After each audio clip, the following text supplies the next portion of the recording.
ನೋಡಿ, ಈಗ ರಾಜ್ಯದ ಜಿಲ್ಲೆಗಳಲ್ಲಿ ಮಳೆಯಾಗಿ ಇಂಥ ಪ್ರವಾಹದ ಪರಿಸ್ಥಿತಿ ಇದ್ರೆ, ಇನ್ನು ಉತ್ತರ ಕರ್ನಾಟಕ ಭಾಗದಲ್ಲಿ, ಪ್ರಮುಖವಾಗಿ ಕಿತ್ತೂರು ಕರ್ನಾಟಕ ಭಾಗದಲ್ಲಿ ನೋಡಿದ್ರೆ ಅಲ್ಲಿ ಮಳೆ ಆಗಬೇಕಂತ ಏನಿಲ್ಲ. ಪಕ್ಕದ ರಾಜ್ಯ ಮಹಾರಾಷ್ಟ್ರದಲ್ಲಿ ಮಳೆ ಆದರೆ ಸಾಕು, ಅಲ್ಲೂ ಕೂಡ ಪ್ರವಾಹದ ಭೀತಿ.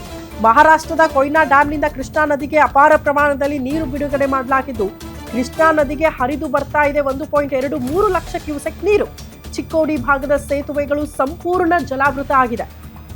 ಕುಡಚಿ ಉಗಾರಕುರ್ದ್ ಸೇತುವೆ ಸಂಪೂರ್ಣ ಮುಳುಗಡೆಯಾಗಿದೆಯಂತೆ.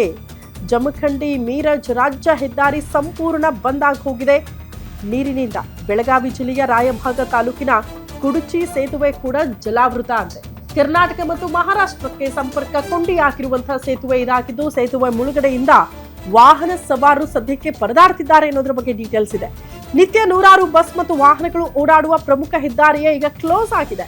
50 ಕಿಲೋಮೀಟರ್ ಸುತ್ತುವರೆದು ಸಂಚಾರ ಮಾಡಬೇಕಾದಂತ ಸ್ಥಿತಿ ಎದುರಾಗಿದೆ ಜನರಿಗೆ.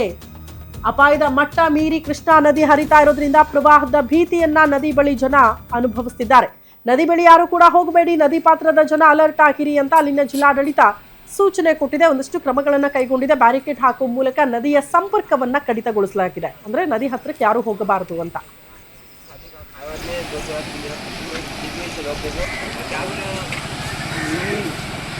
कहाँ पे